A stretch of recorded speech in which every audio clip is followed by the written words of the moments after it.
Bien, han sido aspectos muy precisos, muy concretos, pero vamos a interiorizarnos, vamos a sumergirnos sobre lo que es la nutrición. De tal manera que aprenderemos de los nutrimentos, cuáles son, en qué proporcionalidad debemos comerlos teóricamente, y que bien a bien podamos distinguir lo que es un cereal de una leguminosa, de los diferentes nutrimentos que nos ofrecen los vegetales, de los diferentes tipos de carne, la alimentación en las diferentes etapas de la vida, para que empecemos a tener realmente una base, para que a nuestra vez podamos manejar la información con nuestros pacientes. Y aquí se abre la gran vertiente, tanto el médico que esté informado de esto, como nuestros educadores en nutrición, obesidad y diabetes, para que cumplan con eficacia en esta gran tarea de educar a la población en lo general. Pongo como ejemplo a los maestros que tomen este curso, o bien el equipo de la salud no médico en las clínicas, en los hospitales, como un apoyo eficaz al equipo médico interdisciplinario que está orientando las acciones dentro del campo de la diabetes, la hipertensión y la obesidad. Vamos con la licenciada Hernández para hablar sobre estos aspectos de la nutrición humana.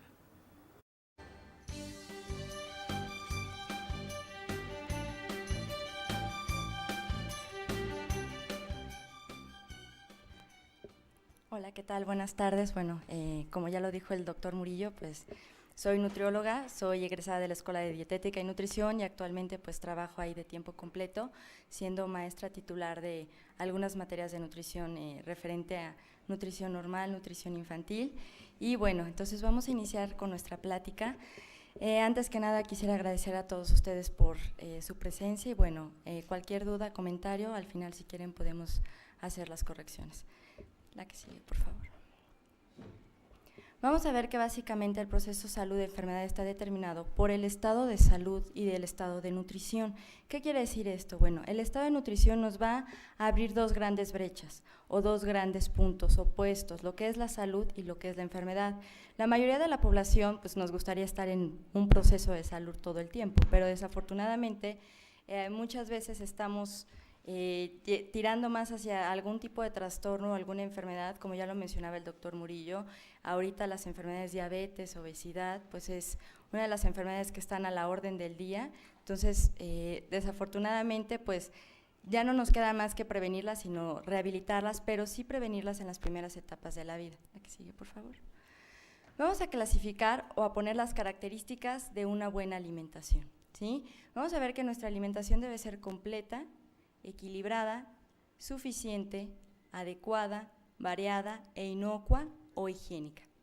Vamos a describir cada una de estas. Básicamente completa quiere decir que tenga de todos los grupos de alimentos que posteriormente los vamos a ver, a observar.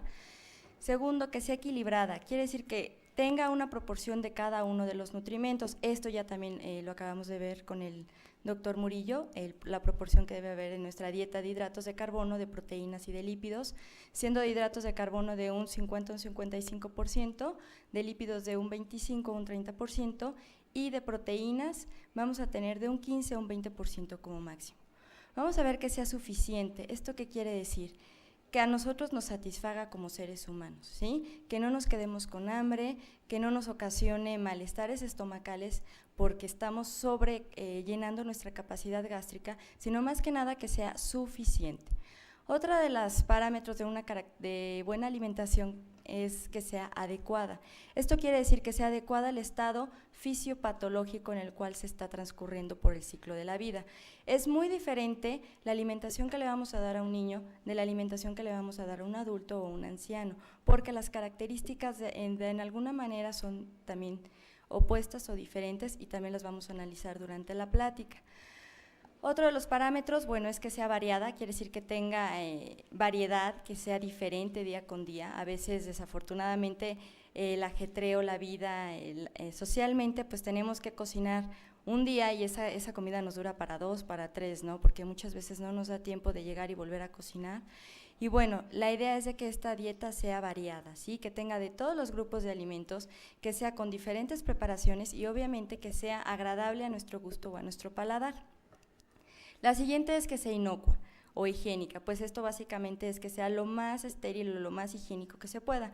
Obviamente lavando las frutas y verduras y desinfectándola adecuadamente, lo mismo que cocer perfectamente la carne, ¿sí? La que sigue, por favor. Vamos a ver entonces cuáles son los grupos de alimentos, ¿sí? Que ya mencionábamos hace ratito.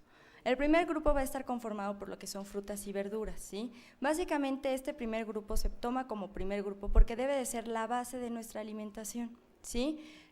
Esto, bueno, aparte de proporcionarnos energía, nos van a proporcionar una gran fuente de vitaminas y minerales.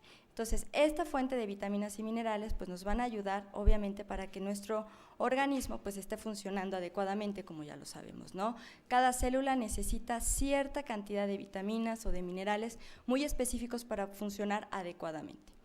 Otra serían los cereales y tubérculos. Dentro de lo que son los cereales y tubérculos, pues bueno, vamos a tener todo lo que son cereales, todo lo que son pastas, todo lo que son panes integrales, panes refinados, harinas.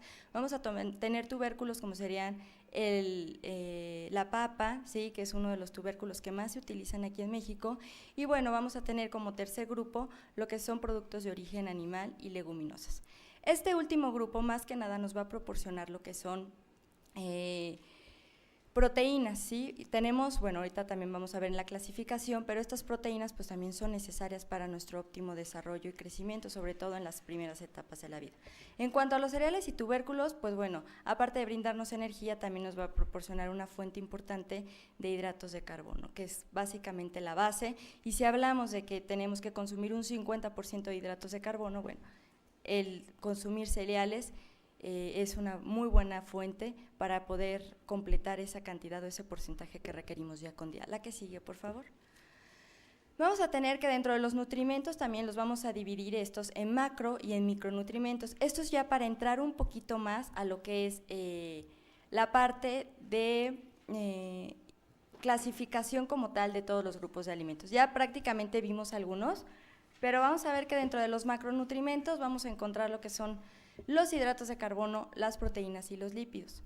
¿Por qué se les denomina macronutrimentos? Porque son los nutrimentos que más requiere nuestro organismo y son nutrimentos mucho más grandes, ¿sí? Por eso se les denomina macronutrimentos. En cuanto a los micronutrimentos, los vamos a dividir o los vamos a clasificar en lo que son vitaminas y en lo que son minerales. Nada que sigue, por favor. Ahora bien, dentro de los alimentos más importantes, dentro de los hidratos de carbono, que también veíamos una imagen hace ratito con el doctor Murillo, aparte de los hidratos de carbono, proteínas y lípidos, tenemos lo que es las fibras. La fibra es prácticamente una porción indispensable que proviene más que nada de los cereales y de las verduras, ¿sí? Que es una parte no digerible por el organismo humano, pero que sirve para una infinidad de situaciones y muchas veces nos ayudan a prevenir algunas enfermedades. De hecho, se estila mucho que se recomiende pues, el uso de fibra cuando uno tiene estreñimiento, cuando uno tiene constipación, y básicamente son uno de los pocos puntos en los cuales la fibra como tal está interviniendo dentro de los procesos salud y enfermedad. Vamos a dividir la fibra en lo que es celulosa, hemicelulosa y lignina. Estas básicamente son fibras insolubles, ¿sí? Y en cuanto a lo que son pectinas, gomas y mucílagos, son fibras solubles. Esto quiere decir que las fibras solubles van a absorber agua, van a tener esa capacidad. Y al absorber esa agua, tienen unas funciones mucho más específicas, sobre todo en procesos de diarrea o de estreñimiento. ¿Sí? Lo ideal es consumir de los dos tipos de fibra y en un porcentaje aproximado de unos 15 a unos 30 gramos diarios, ¿sí? Vamos a ver que básicamente las fuentes de donde vamos a encontrar lo que son las fibras insolubles o la celulosa, hemicelulosa y lignina, las vamos a encontrar en todo lo que son las paredes de los cereales, de las verduras, y es la parte que es un poquito rasposita, ¿sí? Es la parte en la cual nosotros no la podemos digerir y se siente hasta dura. Esa básicamente es la fuente de este tipo de fibras. Mientras lo que son las fibras solubles, vamos a encontrar básicamente lo que son las pulpas de los alimentos o de los vegetales y frutas, ¿sí? Hablamos en este caso de lo que es la manzana, lo que es la pera, que se encuentra este tipo de fibra en la pulpa. Y además, tanto la manzana, como la pera contiene fibra insoluble en lo que es la cascarilla. Entonces, de alguna manera, este tipo de frutas nos pueden dar el beneficio de consumir en un mismo alimento los dos tipos. ¿Sí? ¿Me da la que sigue, por favor? Vamos a ver cuál es el efecto de la fibra en la salud. Vamos a ver que en cuanto a lo que es diabetes mellitus, bueno, en este caso, nosotros sabemos que es una de las patologías más comunes y ahorita vamos a ver las que ya sabemos que son como que las 4, ¿no? Lo que es diabetes, obesidad y enfermedades cardiovasculares que van de la mano muchas veces. Vamos a ver que dentro de la diabetes el funcionamiento principal que este tipo de fibra tiene es que va a disminuir los niveles de glucosa en sangre, ¿sí? ¿Por qué? Porque va a formar una especie de barrera a nivel intestinal en la cual no va a permitir que el azúcar se esté absorbiendo de la misma manera. Quiere decir que empieza a enlentecer o a hacer más lento la absorción de la glucosa. Por otra parte, además, la fibra va a aumentar la sensibilidad de la insulina. Entonces, obviamente, la insulina va a tener receptores o va a poder encontrar más fácilmente el receptor y así estar utilizando la glucosa como tal. Estas son grandes ventajas que tiene pues, la fibra dentro de la diabetes mellitus.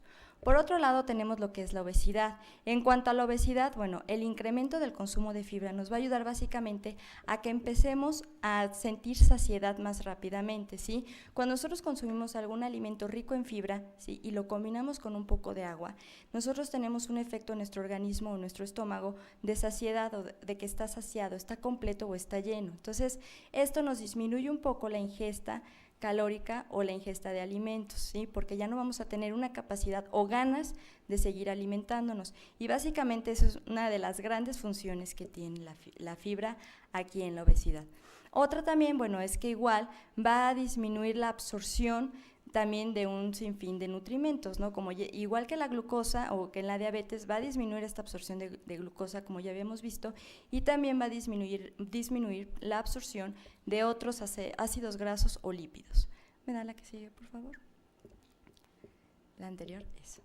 En lo que son las enfermedades coronarias, bueno, de igual manera, lo que va a ayudar es que va a aumentar, ¿sí?, la motilidad intestinal y va a disminuir lo que es la absorción de lípidos, ¿sí? Entonces, al disminuir la absorción de lípidos, estamos también disminuyendo la absorción de triglicéridos, de colesterol. Aunado a esto, ¿sí?, la fibra tiene otras grandes ventajas, como es la formación de colesterol de alta densidad, que estamos hablando que es el colesterol bueno, de acuerdo a la fermentación o conforme a la fermentación que existe en nivel colónico, ¿sí?, por las bacterias. Entonces también es una buena fuente de colesterol endógeno HDL. Dentro de lo que es el cáncer de colon, pues también tiene una gran ventaja porque lo que va a hacer es igual aumentar la motilidad y asimismo nos va a estar ayudando a que haya un buen vaciamiento gástrico, a que no se estén formando divertículos y obviamente si no hay este tipo de manifestaciones, estamos disminuyendo el riesgo de padecer estas enfermedades. Quiero aclarar aquí que no es un factor determinante, el que consuma uno fibra no va a tener o no va a padecer cáncer de colon. Esto, bueno, sabemos perfectamente que es más que nada también el orden genético o factor genético que puede estarnos conllevando a presentar un cáncer en cualquiera en cualquier parte de nuestro organismo. Ahora bien, aquí mismo, como yo les mencionaba, esta fibra o las fibras básicamente no pueden ser solubles, no digeridas, en nuestro organismo. Entonces, básicamente lo que se hace es que llega a intestino. En intestino, esta fibra pues empieza a fermentar o empieza a ser fermentada por las bacterias que existen. Y al ser fermentadas, pues van a proporcionar lo que son gases volátiles, ¿sí?, hidrógeno, metano, y aunado a esto va a formar lo que son ácidos grasos de cadena corta. Y los ácidos grasos de cadena corta es el combustible indispensable del colonocito. Entonces, de alguna manera, es otro de los parámetros por los cuales nos está ayudando a mantener la estructura de nuestro colon en perfecto estado e evitar o prevenir la aparición de cáncer de colon. En cuanto a otras patologías, pues bueno, vamos a ver gastrointestinales, podemos ver lo que es estreñimiento, que ya lo mencionábamos desde un principio, o lo que es básicamente la constipación y muchas veces la diarrea. En casos de diarrea es muy importante consumir el tipo de fibra exacta o que requiere, porque si nosotros a un paciente que tiene o presenta diarrea le proporcionamos un tipo de fibra insoluble, lo que vamos a hacer es que el paciente continúe con la diarrea y obviamente esta se exacerbe. Si nosotros manejamos un tipo de fibra soluble, como el tipo de fibra soluble va a absorber agua, este nos va a ayudar a darle forma y características a nuestro bolo fecal, dándole peso y dándole volumen. La que sigue, por favor. Vamos a ver ahora un segundo grupo. Mencionaba la fibra en el grupo de hidratos de carbono porque ahí es donde básicamente los vamos a encontrar en lo que son los cereales, en lo que son las frutas y en lo que son las verduras. Por eso es que metí en ese apartado la fibra y vamos a llegar a lo que son las proteínas. Las proteínas como nutrimento también es un nutrimento, un macronutriente indispensable para la formación de huesos, de tejidos, ¿sí? Esto, bueno, creo que todos lo sabemos, pero hay etapas en las que estas son más necesarias o indispensables, ¿sí? Hablamos de los primeros años de vida. Hay que recordar, y eso también lo vamos a ver posteriormente, que en el primer año de vida hay un importante incremento hay un incremento en cuanto a lo que es crecimiento y desarrollo, y este crecimiento nos está hablando de huesos, músculos, ¿sí? Y entonces esto nos está demandando mayor cantidad de proteína. Por eso ahorita que veamos un poquito los requerimientos de cada grupo de edad, vamos a ver que las proteínas durante el primer año de vida se van a encontrar más elevadas que en comparación que los pacientes adultos. Vamos a dividir básicamente la proteína en dos grandes grupos, que es la proteína de origen vegetal y de origen animal. ¿Por qué quiero dividirla también? Porque cada una tiene unas características específicas, ¿sí?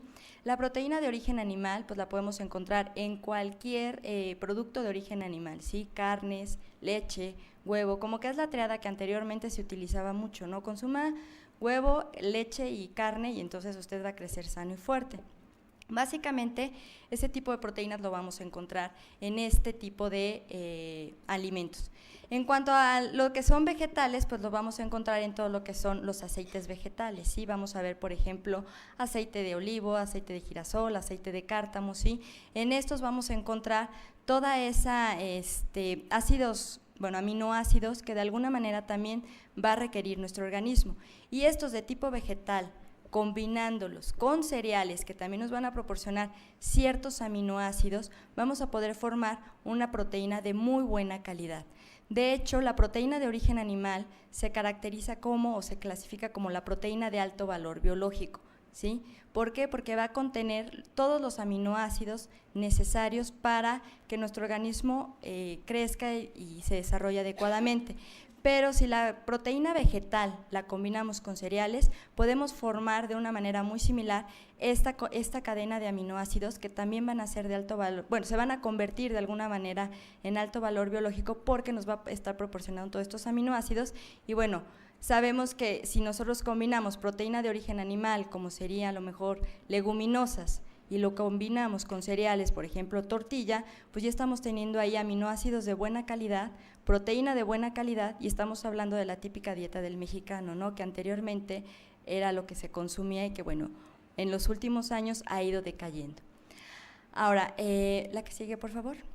Dentro de lo que son los lípidos, vamos a ver que también es un grupo muy importante, ¿sí? Como se los mencioné desde un principio, porque básicamente tienen diferentes funciones. Una de las más importantes es que van también a producir saciedad, le va a dar sabor a los alimentos. De hecho, muchas veces si nosotros vamos a comer quesadillas y no están fritas, pues no nos saben exactamente igual, ¿no? Entonces, básicamente le da ese sabor a los alimentos, producen saciedad, como ya se los había mencionado, y van a formar parte, ¿sí?, de lo que son las membranas celulares. Entonces, esta es una de las funciones muy importantes. Al mismo tiempo, bueno, vamos a estar viendo que los lípidos, así como el colesterol, etcétera, van a servir también en la formación de diferentes hormonas. Entonces, ya estamos hablando de sustancias indispensables en nuestro organismo, ¿sí?, por las cuales nosotros tenemos que consumir cierta cantidad de lípidos. Anteriormente, o hace algunos años, se había satanizado de alguna manera los lípidos, ¿no? Y se decía que no consumieras nada de grasa porque era malo para la salud. Pero bueno, sabemos que existen, o como ya les mencioné, funciones muy específicas por las cuales se debe de consumir una cierta cantidad de lípidos. Y mientras nosotros no sobrepasemos ese 25-30% de nuestra energía en forma de lípidos, no vamos a tener ningún problema. De hecho, si nosotros queremos saber ya más detalle cuánto es la cantidad de lípidos que nos está proporcionando en determinado momento un alimento, hablamos procesado o industrializado, nosotros sabemos que en la parte trasera ya la gran mayoría traen lo que son la información nutrimental. Esta información nutrimental, bueno, lo que nosotros podemos ver es cuánto es el porcentaje de grasa que nos está proporcionando por 100 gramos. Y en base a eso nosotros vamos a saber si es bueno que lo consumamos o no. De hecho, los productos que tienen un mayor contenido del 30%, no son recomendables para la salud. Entonces, aquí ya, si nosotros nos ponemos a analizar los etiquetados, pues vamos a descubrir que todo lo que son las papas y las frituras, muchos pastelitos o algunos, no sé, galletas, pues estamos sobrepasando esta cantidad, por lo tanto, no es muy recomendable que lo consumamos. Ahora bien, también los lípidos los vamos a dividir en dos partes, en los monoinsaturados y poliinsaturados, que son de origen vegetal, y los saturados. Aquí dentro de estos monoinsaturados y poliinsaturados que son de origen vegetal, pues igual tenemos todo lo que son los aceites de cártamo, de olivo, etcétera, y los saturados pues va a ser todos los que se encuentren o que sean derivados de origen animal, y entonces aquí podemos tener lo que es la manteca, lo que son las mantequillas, lo que son las grasas, lo que es la crema, y obviamente todos los productos de origen animal que además nos van a estar proporcionando también proteína de origen animal, como sería queso, leche, huevo, embutidos, etcétera. La que sigue, por favor. ¿Cuáles van a ser las recomendaciones? Que bueno, esto ya también parte lo vimos anteriormente, de nutrimentos. La energía va a ser variable, eso va a ser diferente para cada etapa de vida. El agua es recomendable consumir mínimo 2 litros diarios, se recomienda que se consuma 1 mililitro por caloría consumida de alimentos o que se debe de consumir, de agua. Esto de preferencia que sea agua simple, ¿sí? O bebidas naturales. Es necesario evitar pues todo lo que son las bebidas ya carbonatadas, ¿sí? Y el alcohol. Ahora, en cuanto a lo que son las proteínas, pues bueno, ya dijimos cuál es la proporción, se las vuelvo a repetir, del 15 al 20%, y estos, bueno, hay que consumir origen animal, pero también de origen vegetal. Aquí yo les puse lo que son los lácteos, las carnes, aves, pescado, huevo, prefiriendo aves y pescados en lugar de la carne roja, aunque actualmente se han hecho varios estudios referente a lo que son las aves, y el pollo también llega a tener más cantidad de grasa que la carne roja actualmente, por todos los procesos que ahorita todos los ganaderos y avicultores están haciendo en cuanto a que el pollo engorde más y sean de pechugas más grandes. Esto obviamente son ciertas sustancias que les dan para que engorden, que tienen más grasa, por ende también se ha visto que el pollo pues resulta no tan benéfico en los últimos tiempos. El pescado pues sabemos que es una muy buena fuente de proteína, lamentablemente a veces no sabemos consumir el pescado, creemos que las únicas especies es el robalo y los más caros, ¿no? Y dejamos a un lado la sardina, el atún, el mero, ¿sí? Entonces de alguna manera también hay que buscar alternativas para estar orientando a nuestros pacientes a que consuman este tipo de pescados, porque además este tipo de pescados van a tener unos ácidos grasos que son los ácidos grasos omega 6 y estos pues también como sabemos pues tienen gran relevancia en todo lo que es la parte inmunológica, ¿no? De nuestro organismo y bueno, algunos le atribuyen hasta grandes ventajas para prevenir cáncer, ¿no? Entonces sí es necesario que también estemos recomendando un poquito más el consumo de pescado. Y las leguminosas que bueno, son proteínas de origen vegetal, y que bueno, ya dijimos que lo podemos combinar con algún cereal para que sea una buena fuente de proteínas. La que sigue, por favor. Vamos a ver que en cuanto a lípidos, ya también dijimos la proporción, no sobrepasar el 30%, lo ideal es que sea un 25%, y bueno, básicamente tenemos aquí lo que son los aceites vegetales, los cuales son los que vamos a preferir sobre las grasas saturadas, ¿sí? Que sería la manteca, la mantequilla, y bueno, estos hay que consumirlos en pequeñas proporciones, ¿sí? En pequeñas cantidades hay que recomendarlo. En cuanto a lo que son los hidratos de carbono, pues hay que preferir los que son complejos, esto quiere decir que tengan mayor cantidad de fibra, que no sean simples, que no sean fácilmente absorbibles para que de alguna manera esos índices glucémicos se estén manteniendo en unos niveles adecuados. Y bueno, no hay que consumir más del 10% de azúcares simples. Dentro de los azúcares simples, bueno, conocemos lo que son el azúcar de mesa y las frutas, ¿no?, que también nos están proporcionando lo que es la fructosa y que va a ser una fuente de azúcares simples. La que sigue, por favor. Vamos a tener también que, bueno, dentro de las sales minerales, unos que son importantísimos es el calcio, el magnesio y el hierro. Tanto el calcio como el magnesio sí son importantísimos durante toda la vida, lo mismo que el hierro, estos tres son importantísimos. Sabemos que, bueno, el hierro, normalmente nacemos con una cantidad de hierro, intrauterinamente vamos a empezar a tener cierto reservorio, pero este hierro, bueno, se termina o estas reservas a partir de los 6 meses de vida. Entonces es importante estar consumiendo una fuente rica de hierro.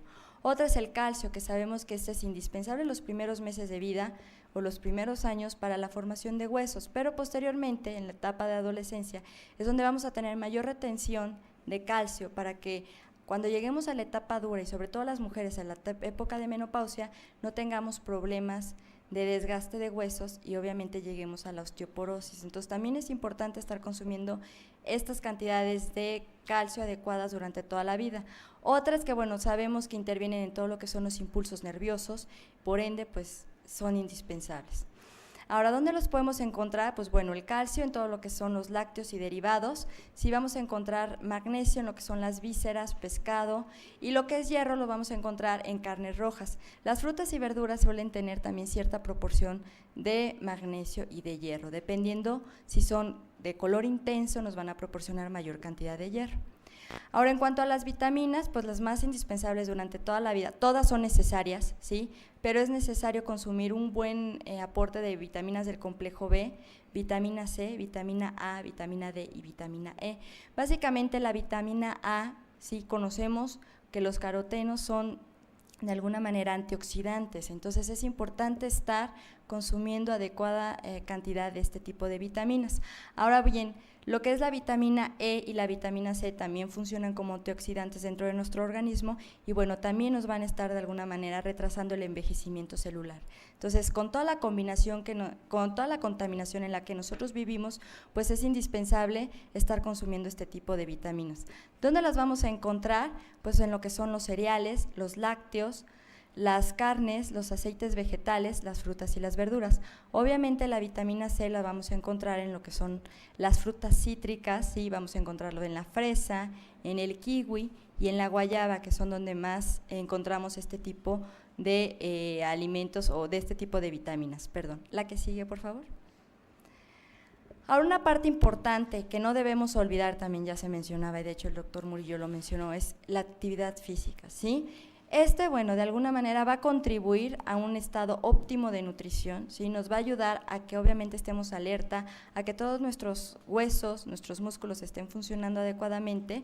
Otra cosa importante es en cuanto a niños, pues va a tener una aceptación de normas y de disciplina el niño, entonces es importante que también se le esté llevando a cabo o se le esté fomentando el hábito de hacer ejercicio.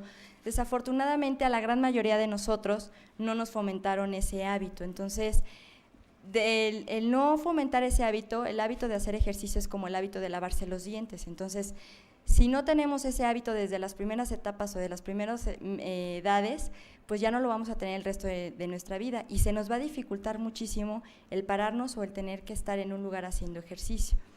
Y bueno, otra es que en los niños también va a fomentar la adquisición de destrezas psicomotoras, ¿sí? Y nos van a dar pues esas destrezas, un parámetro más amplio para poder estar conviviendo con toda la sociedad y obviamente adquirir habilidades que en un futuro se van a convertir en conocimiento. La que sigue, por favor. Entonces vamos a ir aterrizando un poquito en cuanto a lo que son los requerimientos energéticos durante el ciclo de la vida. Vamos a ver que en el primer año de vida, aquí lo vemos en meses, ¿sí? Vamos a tener una proporción de energía que va a oscilar entre las 95 calorías a las 115 calorías, ¿sí? Esto va a ir disminuyendo, obviamente. ¿Por qué? Porque el niño ya no va a tener tanta demanda. Aquí cabe aclarar que si nosotros hacemos un poquito de memoria, pues estamos hablando que el niño alcanza prácticamente a triplicar el peso durante el primer año de vida y casi lo duplica, ¿no? Llegando a un 50% más de cómo nació al año de vida, la talla que debería de tener. Entonces, de alguna manera, ahí estamos nosotros demandando energía y demandando proteínas, ¿sí? Por lo mismo, las proteínas, si ustedes se dan cuenta, en el primer año de vida pueden llegar hasta 2 gramos por kilo y ya al año de vida se alcanza el 1.1, ¿sí? Aquí algo bien importante, si me da la que sigue, por favor. Vamos a ver que durante el primer año de vida, la alimentación va a ser, de alguna manera, en forma de lactancia, que puede ser natural o artificial, durante los primeros 6 meses de vida, ¿sí? De hecho, tuve un maestro que me decía que realmente la lactancia es indispensable los 2 primeros meses de vida, necesaria los 4 meses de vida y recomendable los 6 primeros meses de vida, ¿sí? ¿Por qué necesaria los primeros 2 meses de vida? Porque de alguna manera sabemos que la lactancia o la leche materna tiene fuentes importantes y de proteínas, de hidratos de carbono, de lípidos, y que además nos va a proporcionar sustancias que ninguna fórmula ya del mercado industrializada nos va a poder proporcionar, ¿sí? Que son las inmunoglobulinas, lisozima, lactoferrina, que de alguna manera están ayudando al chiquito a evitar enfermedades, ¿sí? O padecer infecciones. De hecho, hay diferentes estudios y hay una gran gama de estudios en las cuales sí nos están marcando que los niños que son alimentados al seno materno tienen menor riesgo de padecer o tienen una menor presentación de este tipo de enfermedades, sobre todo de las vías respiratorias, ¿sí? A diferencia de las fórmulas industrializadas, que bueno, en cuanto a lo que es nutrición se clasifica como lactancia artificial, ¿sí? Y bueno, sabemos que hay un sinfín de fórmulas ya en el mercado. La industria farmacéutica se ha encargado de tratar de hacerlas lo más similar a la leche materna, pero desafortunadamente hasta la fecha no han podido llegar a lograr ese objetivo, porque les digo, hay sustancias que únicamente nuestro organismo puede sintetizar, y entonces por más que le pongamos nucleótidos, bifidobacterias, probióticos, etcétera, que ya hasta las escuchamos día con día y las adicionemos con hierro, etcétera, no alcanzan a cubrir toda esa cantidad de nutrimentos específicos que nos está brindando la leche materna. Y otras, bueno, de las grandes características de la alimentación al seno materno es el costo, que de alguna manera pues es gratis, es higiénica porque sale higiénica o estéril hasta que se le estamos proporcionando al bebé, y otra, pues bueno, lo práctico que es, ¿no? En el momento en que el bebé tiene hambre, pues se le puede proporcionar, y así pues estamos nosotros cubriendo toda la energía que este chiquito requiere. Las fórmulas artificiales tratan igual, de la misma manera, de proporcionar la misma cantidad de energía, y esta cantidad es aproximadamente de 0.6, 0.7 calorías por mililitro, lo mismo que nos proporciona la leche materna. La que sigue, por favor. Ahora, la segunda etapa durante el primer año de vida o la segunda fase de alimentación, pues vamos a ver qué es la lactación. Esta es la introducción de alimentos diferentes a la leche a partir del 4º o 6º mes de la vida, ¿sí? Algunos artículos marcan que hasta alcanzar los 6 kilogramos de peso, pero en la actualidad esto ya ha venido en desuso, porque tenemos niños que alcanzan al nacimiento 4 kilos, 4 kilos y medio. Entonces, a los 2 meses prácticamente, pues ya tienen los 6 kilos, y esto pues no es tan óptimo que se le brinden alimentos diferentes a la leche en los primeros meses. Porque, si me da la que sigue, por favor, vamos a ver que básicamente necesitamos incrementar energía a partir del 6º mes de vida, ¿sí? Estamos hablando de que en el primer año hay un crecimiento muy acelerado, entonces la leche materna o las fórmulas como tal ya no alcanzan a cubrir esas demandas energéticas, y por ende necesitamos proporcionarle diferentes alimentos, ¿sí? Para tratar de cubrir las demandas energéticas. Otra es que, bueno, necesitamos proporcionar nutrimentos específicos. Como yo les decía, la cantidad de hierro almacenada se agota a los 6 meses, entonces es necesario darle alimentos que estén cubriendo esta cantidad de hierro que ahora el niño otra vez está demandando. De hecho, muchos pediatras utilizan lo que son los suplementos vitamínicos de hierro para estar cubriendo estas demandas, pero con la alimentación podemos de alguna manera tratar de cubrirlo sin estar dando un suplemento.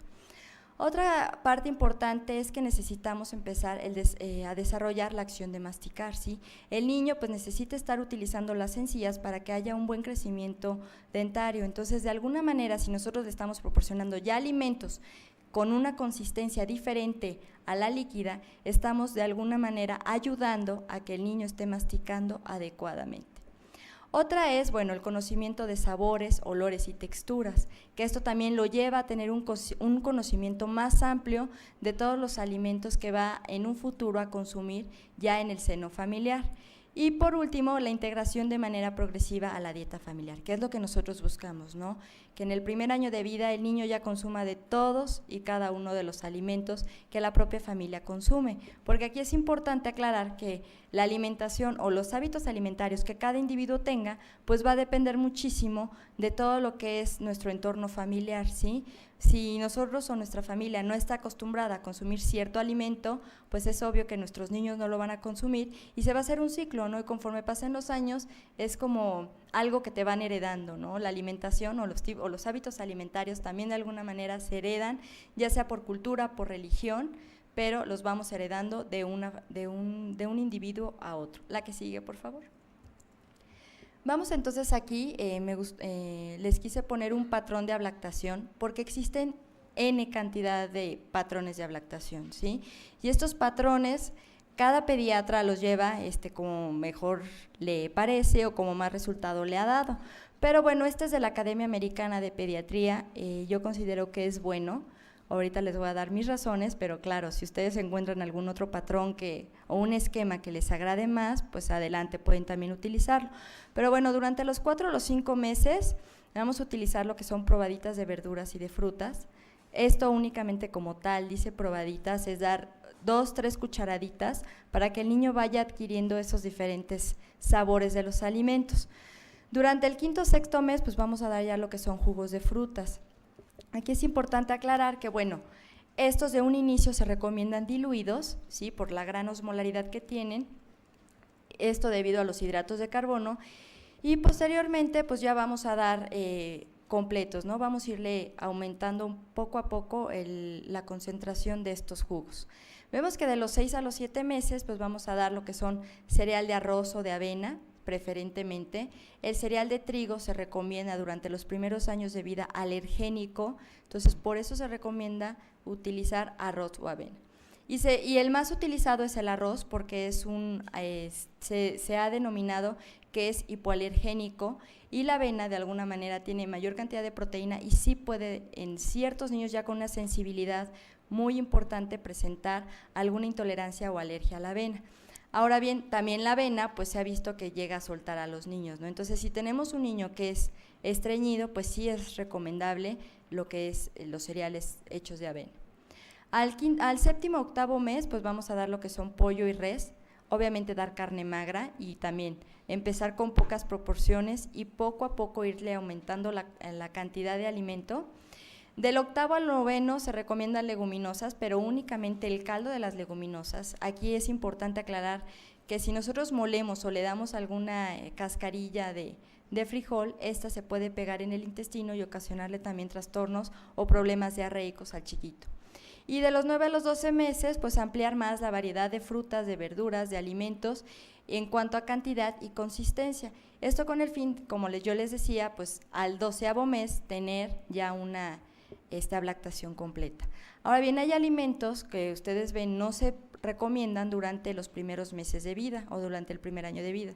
Estos serían los más alergénicos, como sería el huevo, las fresas, todo lo que son las oleaginosas, esto me refiero a lo que es cacahuate, nueces, almendras, avellanas, todo este tipo de oleaginosas tampoco es recomendable durante los primeros años de vida o durante el primer año de vida porque pueden producir alergia a los chiquitos. La carne de cerdo tampoco es recomendada, lo mismo sucede con el pescado debe de iniciarse hasta después de cumplir los 12 meses, perdón. Ahora bien, si tenemos un paciente que ya tiene algún tipo de atopia familiar, ¿sí? Hay que ver específicamente a cuál alimento la familia es alergénica y proporcionarlo también hasta después del año para evitar que desde chiquito nos presente algún tipo de alergia. ¿Sí me da la que sigue, por favor? ¿La que sigue? Gracias. Vamos a ver que dentro de esta etapa preescolar, de hecho, después del primer año de vida, pues vamos a llegar a lo que es la etapa preescolar y escolar. Esta etapa es algo interesante y muy bonita, la verdad, porque es donde mayor destreza va a adquirir el niño. Su crecimiento a lo mejor en cuanto a talla ya no es tan acelerado, pero tiene un desarrollo muy importante. Aquí los niños son como esponjitas, todo lo absorben, todo lo observan, todo lo ven. Entonces es muy fácil de que estos chiquitos aquí empiecen a adquirir hábitos alimentarios. De hecho, nosotros podemos ver que van a tener mayor desarrollo motriz, cognitivo, social y emocional. En esta parte cabe mencionar que bueno, ya los niños asisten como tal a la escuela, ya van a la guardería, ya tienen otro tipo de actividades, los cuales están desarrollando obviamente o socializando más con la gente, y esto le va a ayudar en gran manera a que este niño vaya teniendo ya más desarrollo y adquisición de habilidades. ¿Me da la que sigue, por favor? Entonces vamos a ver que dentro de nuestros objetivos de alimentación va a ser básicamente orientar las conductas de alimentación con el fin de prevenir enfermedades por una mala alimentación y así también crear buenos hábitos alimentarios, ¿sí? ¿Qué quiere decir esto? Si nosotros desde chiquitos estamos fomentando los buenos hábitos alimentarios, cuando el niño sea grande va a ser un adulto con buenos hábitos. Desafortunadamente, los problemas que vemos actualmente en cuanto a obesidad, diabetes, hipertensión, es por los malos hábitos que tenemos todos nosotros, la falta de ejercicio, y obviamente eso está mermando en este incremento tan importante de este tipo de enfermedades crónico-degenerativas que a la larga pues nos llevan a la muerte. Si me da la que sigue, por favor.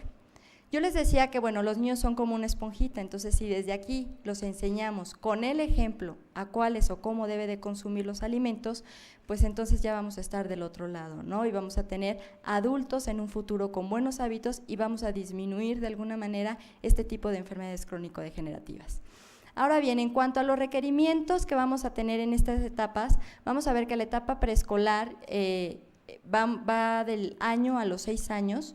Vamos a tener también el requerimiento de energía, y aquí en cuanto al requerimiento de energía, este va a oscilar entre 100 y 85 calorías, ¿sí? Estamos hablando que en promedio debe de consumir alrededor de 95 calorías por kilo. Y en cuanto a proteína, esta pues vamos a ver que oscila entre 1.1 y 1.2 gramos, ¿sí? Generalmente ya los nutriólogos utilizamos el 1.2 para los niños preescolares como la cantidad de proteína necesaria. Aquí bajó la proteína, obviamente, si hablamos del primer año de vida, que estábamos manejando hasta 2 gramos, porque pues el crecimiento ya no es tan acelerado, pero sí requiere que se siga madurando ese tejido o esas estructuras musculares como en el principio. La que sigue, por favor. Ahora bien, durante estos chiquitos preescolares y escolares vamos a ver que hay deficiencias de muchos nutrimentos. ¿Por qué? Porque estos chiquitos pues se quieren o prefieren estar jugando en lugar de sentarse a comer. Entonces tenemos el típico niño preescolar que es inapetente, que no quiere comer, entonces la mamá se preocupa porque obviamente sabe que el niño no está comiendo y requiere darle algún suplemento, entonces siempre lo llevamos con el pediatra para ver qué vitaminas o qué minerales le vamos a dar al chiquito, ¿no?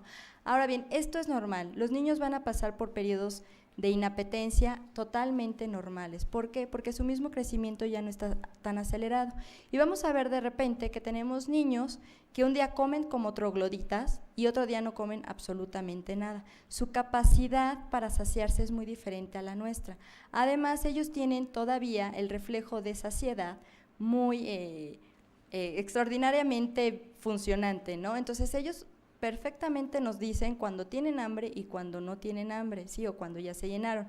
Desafortunadamente, los padres de familia o los adultos lo que hacemos es prácticamente a veces obligarlos a comer, ¿sí? Por la misma preocupación que sabemos que es necesario que coman, que sabemos que es necesario que se estén alimentando correctamente, y si no come, pues no vas a crecer. Entonces el papá y la mamá se preocupan y es una batalla campal a la hora de la comida. Entonces yo les aconsejo que, bueno, y ustedes les den como recomendación a cuando tengan este tipo de pacientes, que el niño pues coma a las horas que debe de comer, ¿no? Y cuando él tenga hambre, obviamente poniendo límites, porque tampoco podemos dejar al niño que coma cuando él quiera, pero sí respetando que si su hora de comida o de salida de la escuela es a las 12 y él refiere tener hambre, no tengamos que esperarnos hasta las 2 de la tarde que llega su hermano mayor para que todos se sienten a la mesa, ¿sí? Porque en ese lapso, pues obviamente las reservas de glucógeno ya empezaron a hacer de las suyas en nuestro organismo, y pues el niño 2 horas después de que sintió hambre, pues ya no tiene apetito, ¿sí? Entonces sí es importante que tratemos este tema lo más real como es posible, ¿no? Y entonces, por no consumir muchos alimentos, pues vamos a tener deficiencias de calcio, que ya vimos que son importantes, de hierro, de magnesio, de zinc, de vitamina A y de vitamina C. Y si ustedes se acuerdan, anteriormente en unas diapositivas vimos que eran fundamentales también estos nutrimentos para el sano crecimiento y desarrollo. Entonces, por eso muchas veces los pediatras mandan los multivitamínicos o algunos suplementos, ¿sí? La que sigue, por favor. Vamos a ver en cuanto a las recomendaciones para preescolares, ¿sí? Vamos a tener que en los diferentes grupos de alimentos vamos a tener que cereales y tubérculos, las raciones que deben de consumir son de 6 a 9 raciones, de frutas de 4 a 6, verduras de 1 a 1,5, carnes de 2 a 4 raciones y lácteos y derivados de 2 a 3 raciones. Estas raciones también se les denominan equivalentes, ¿sí? Por ejemplo, una ración de cereales puede ser un pan de caja, o puede ser medio bolillo, o puede ser una pieza de tortilla. En cuanto a las frutas, una ración puede ser una fruta mediana, que podría ser una manzana o una pera. En cuanto a verduras, una ración viene siendo aproximadamente una taza de cualquier tipo de verdura. En carnes, vienen siendo una ración aproximadamente 30 gramos de carne. Y lácteos y derivados, una ración viene siendo aproximadamente un vaso de leche. Entonces, que se consuman 2 vasos de leche al día es súper satisfactorio para este chiquito. La que sigue, por favor. Ahora, si ustedes se dan cuenta, no hemos mencionado azúcares y grasas, ¿sí? Como grupos de alimentos, porque esto realmente se utiliza nada más para completar energía. Actualmente ya no entran dentro de los grupos de alimentos, porque la idea, en referente a lo que es nutrición, es empezar a disminuir esta cantidad de grasas como tal, que sería manteca, mantequilla, que ya vimos, y azúcares, y que únicamente se utilicen pues para cocinar como tal, ¿no? Para darle sabor a los alimentos, porque ya hay alimentos como tal que tienen grasa. De hecho, la carne, ya lo mencionamos, ¿no? Tiene proteína de origen animal y además tiene grasa de origen animal. Ahora, en cuanto a los escolares, vamos a ver aquí también las raciones de cereales y tubérculos van a ser de 9 a 10. Aquí vamos a ver que hay incrementos en relación con los preescolares, de fruta de 6 a 7, verdura también incrementa de 1.5 a 2,5 raciones, carne de 4 a 5 y lácteos y derivados básicamente se maneja igual, de 2 a 3 raciones cuando mucho. La que sigue, por favor. Ahora, en el adulto cambia un poquito más todavía, ¿sí? Ya lo que es el adolescente y el adulto, ya al hablar de requerimientos específicos ya no es tan necesario, porque el crecimiento de alguna manera ya se estanca, ya no vamos a alcanzar más talla, ¿sí? Pero sí vamos a poder crecer hacia los lados. Entonces, lo ideal aquí es tratar de limitar esa cantidad de energía para no tener problemas de obesidad. Entonces, estamos hablando que para tener un mantenimiento en cuanto a nuestro peso, pues la energía recomendada es de 30 a 35 kilocalorías por kilo por día, ¿sí? En cuanto a proteínas, de 0.8 a 1 gramo por kilo por día, ¿sí? Esto es importante.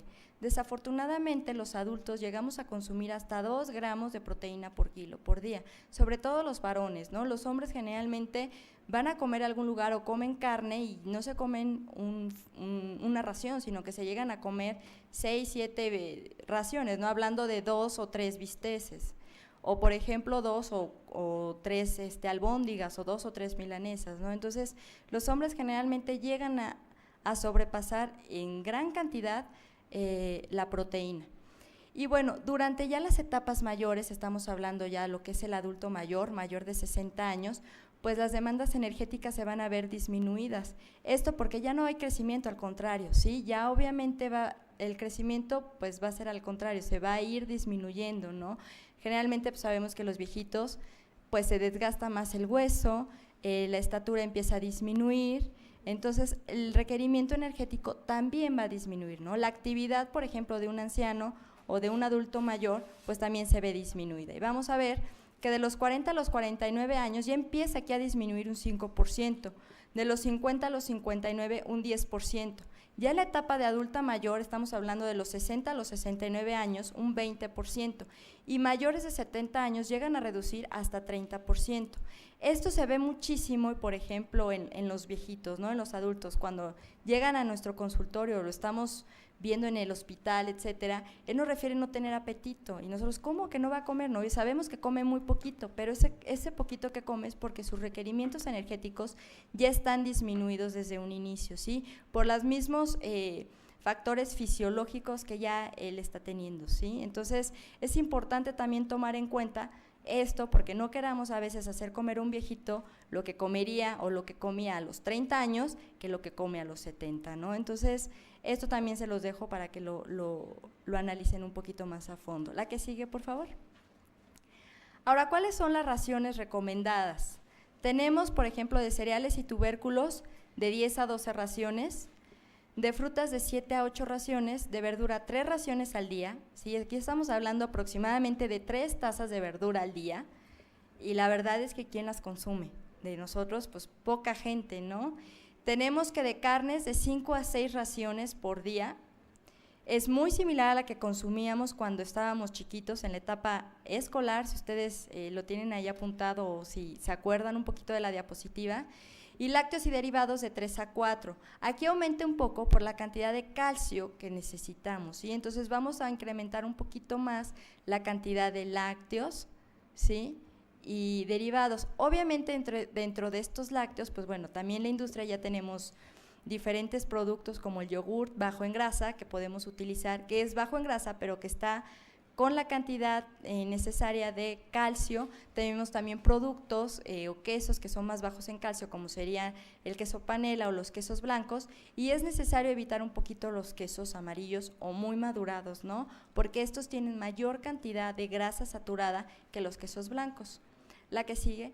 Como ven, los azúcares y las grasas en todos nada más es para completar lo que es la energía.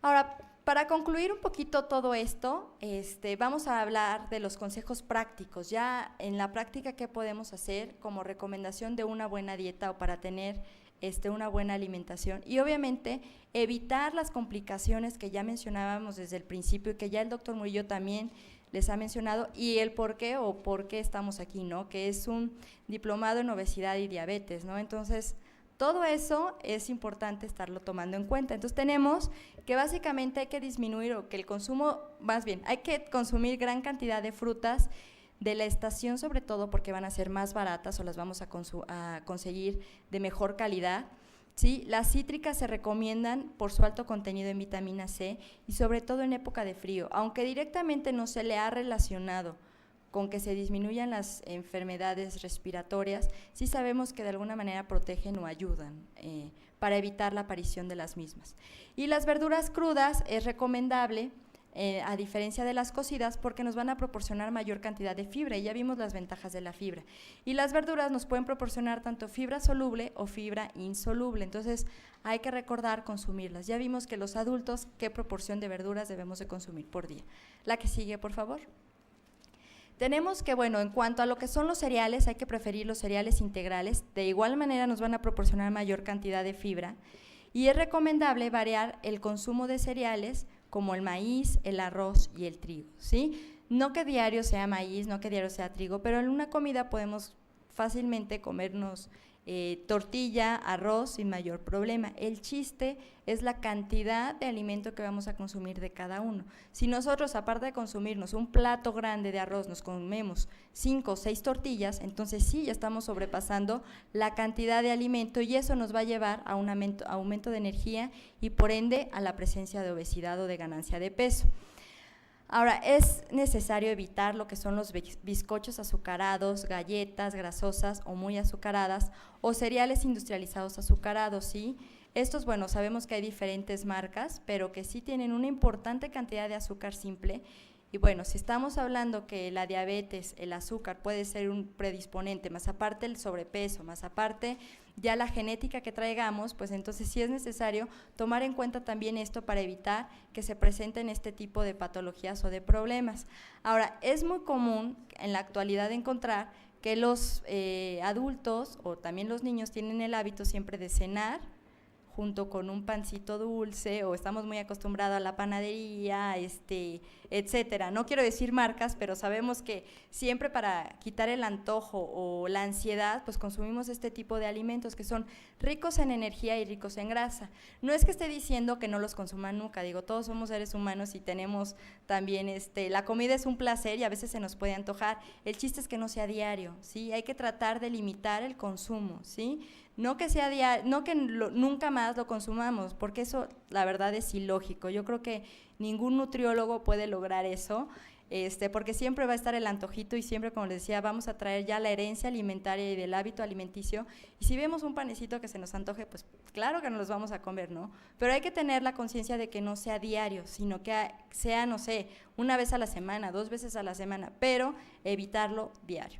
La que sigue, por favor.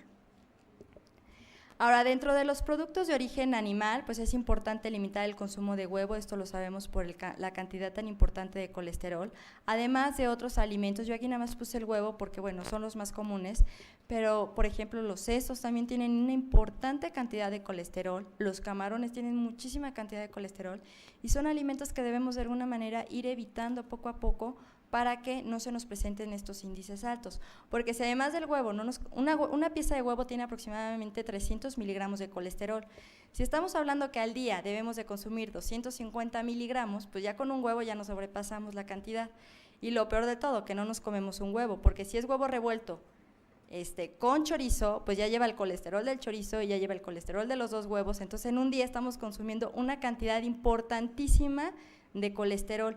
Y eso nada más estoy hablando del desayuno. Si nos vamos a la tarde y en la tarde también consumimos carne y nos consumimos 2 bisteces grandes, jugosos y demás, pues ya vamos más cantidad. Y si en la noche se nos antoja una torta de queso o un sándwich de queso con jamón, pues ya también tenemos más colesterol, ¿no? Entonces, si ustedes van sumando la cantidad de colesterol que cada individuo consume al día, pues sí estamos sobrepasando la cantidad muy fácilmente, ¿sí? Ahora bien, si aparte del huevo y demás no comemos a lo mejor la carne, pero nos fuimos a comer taquitos o cenamos taquitos de carnitas o de quesadillas de sesos y demás, pues olvídense, ¿no? Entonces, igual no quiero satanizar estos productos, pero también hay que tratar de limitar el consumo, ¿sí? Y no combinarlos el mismo día. Si un día ya comimos huevo, pues hay que tratar de comer otro tipo de alimentos que no tengan tan altos contenidos o tan altos índices de colesterol, ¿sí? Ahora, es preferible el consumo de carne blanca, como sería el pescado, ¿sí?, a la carne roja. Eso, bueno, yo creo que eso ya es sabido por todos ustedes. Y el consumo de puerco también debe limitarse, ¿sí?, así como los embutidos, chorizo, chicharrón, tocino, carnitas, por la cantidad importante que tiene de grasa. Además de esto, bueno, los embutidos sabemos que ya tienen también otros procesos químicos, hay unos que son ahumados y ya el ahumado trae otra serie de problemas, porque el ahumado, todo lo que son los nitritos y demás, se llegan a juntar con algunos minerales, sobre todo con el calcio, y entonces ese calcio ya no se absorbe adecuadamente. Entonces hay que también tratar de limitar el consumo de estos alimentos. ¿La que sigue? Ahora, se recomienda, sobre todo para los adultos, no tanto para los niños, el consumo de leche descremada, ¿sí? Los niños, si tienen un problema ya de obesidad como tal, sí es recomendable manejarle un tipo de leche descremada en lugar de diluirle la leche, porque es muy típico que podemos ver un niño obeso en donde parte del tratamiento es diluirle la leche. La verdad, eso no es recomendable, porque obviamente vamos a alterar la cantidad de proteína que le vamos a proporcionar y de calcio al niño, y estamos hablando que de por sí tiene unas demandas muy importantes, y además a veces, porque es un poco melindroso, no alcanzamos a cubrir ese calcio. Si le diluimos la leche, pues todavía nosotros mismos les vamos a estar disminuyendo esa fuente de calcio. Entonces sí es recomendable en ciertos padecimientos como la obesidad infantil manejar lo que es leche descremada, pero si no hay ningún problema, la leche entera la pueden utilizar sin mayor problema con los chiquitos. Ahora, el yogur puede ser una buena fuente o una alternativa para los lácteos, ¿no? Además, el yogur tiene ciertas bifidobacterias que de alguna manera, bueno, ya está hasta en los anuncios todos los días, ¿no? Ayudan a mantener la flora intestinal. Entonces, todo lo que son los lactobacillus y demás nos van a ayudar a la digestión, y sí es recomendable también el consumo de yogur, ¿no? Por lo mismo. La cantidad de calcio que va a proporcionar, pues es la misma de la leche normal, entonces podemos utilizarlo como una alternativa o como un sustituto. Y otro, bueno, es preferir los quesos blancos como el queso panela, cottage, fresco y Oaxaca, ¿sí? Si a nosotros nos gusta mucho el queso gratinado, etcétera, en las cosas, pues es preferible el queso Oaxaca, el queso manchego, Chihuahua, Gouda y todas las demás marcas existentes, ¿no? Asadero, etcétera. La que sigue, por favor. Hay que suprimir, y eso ya lo vengo mencionando desde el principio, el consumo exagerado de azúcar, miel, mermeladas, cajeta, jalea, ate, almíbares, gelatinas, etcétera. Las gelatinas, bueno, sabemos que también hay gelatinas light, pero las gelatinas, si son muy postreras a la gente, pues sí puede consumir a lo mejor gelatinas de agua, pero no de leche, ¿sí? Esto, obviamente, para no darle una gelatina light, porque a veces el sabor es un poco desagradable. Y, por ejemplo, a los niños, pues también le podemos manejar una gelatina light si es que el niño tiene algún problema de obesidad y está acostumbrado a consumir algún postre después de comida, o en su defecto, pues nada más manejarle la gelatina, pero que sea de agua, ¿sí? Ahora, también se recomienda que no sea de todos los días, ¿sí? Los almíbares, las jaleas y todo tienen el triple de cantidad de energía que tendría una gelatina. Entonces, sí se recomienda por eso en determinados momentos utilizar las gelatinas como postre. Y la verdad, la mejor opción es que se consuma la fruta como postre, ¿no? En todas las comidas, cuando estemos muy acostumbrados a comer con postre. Obviamente que no sea fruta en almíbar, ¿verdad? Ahora hay que evitar el consumo excesivo de sal y los enlatados, ¿sí? Obviamente la sal, estamos acostumbrados muchas veces a que nosotros y nuestros pacientes tienen hipertensión, pero si no tienen sal en la mesa, obviamente no se sienten a gusto, ¿no? Y muchas veces ni siquiera han probado el alimento y le agregan sal así sin más ni más, ¿no? Entonces sí es importante también hacer hincapié en esto, ¿no? Antes de agregarle un poco de sal, pues hay que probar el alimento. Ahora tenemos un sinfín también de especias, como es el laurel, el tomillo, etcétera, que nos pueden ayudar a darle sabor a los alimentos. El chiste es que obviamente nos sepamos pues cómo orientar a nuestros pacientes para que estén consumiendo este tipo de especias, ¿no? Porque muchas veces, como no sabemos, pues no lo informamos, sino simplemente le decimos no consuma sal.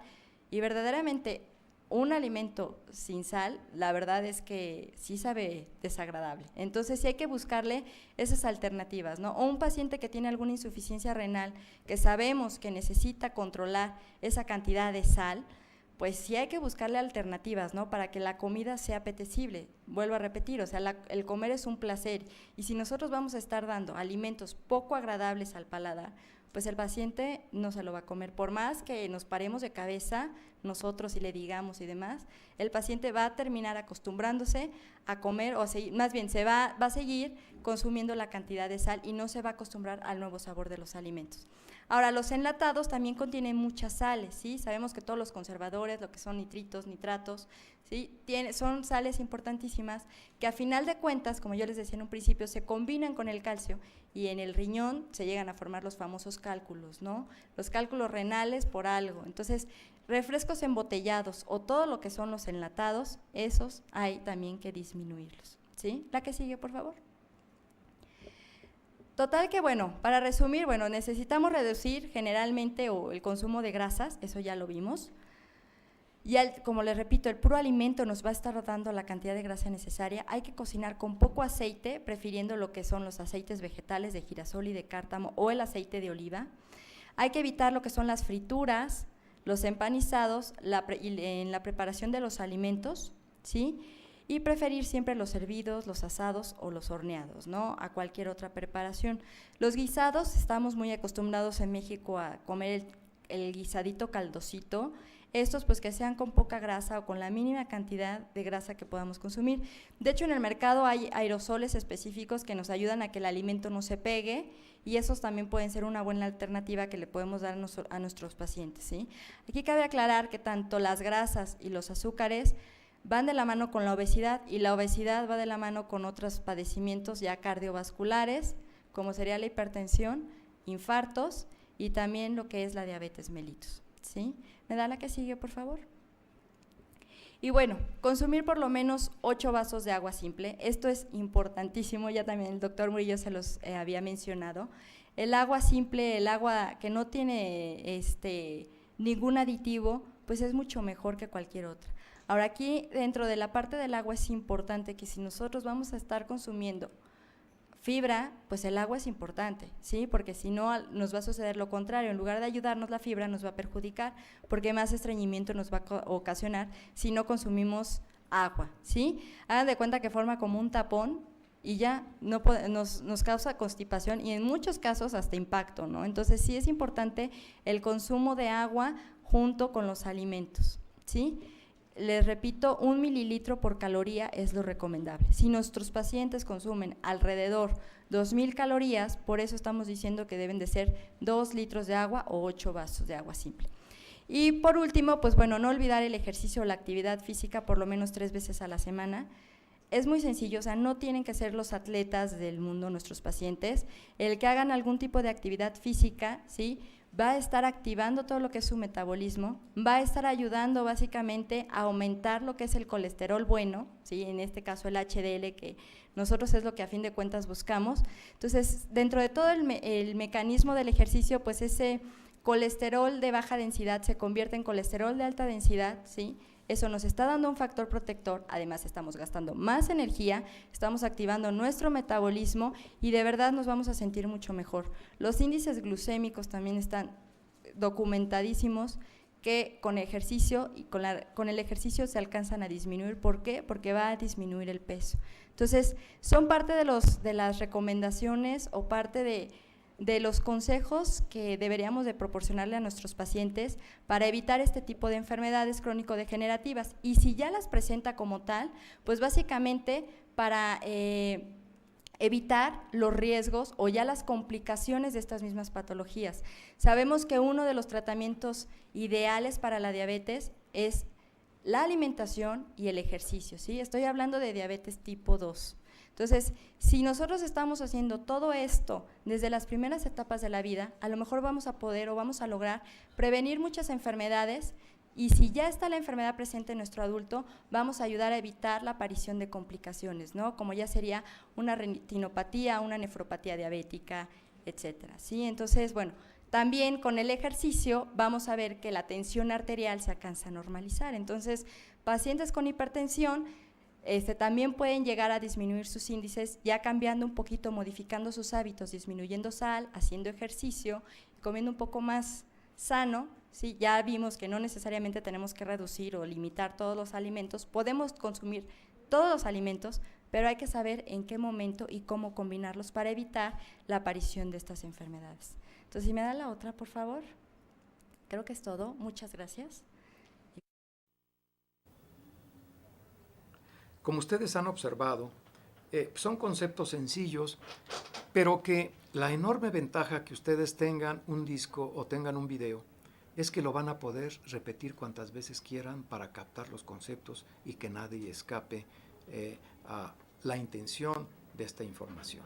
Y claro, la tecnología moderna a través de la computación, a través de internet, los mismos textos pues nos irán abriendo un panorama mucho más claro que actualmente es de obscuridad sobre estos campos de la nutrición, puesto que la nutrición está manejada exclusivamente desde el punto de vista de mercadotecnia.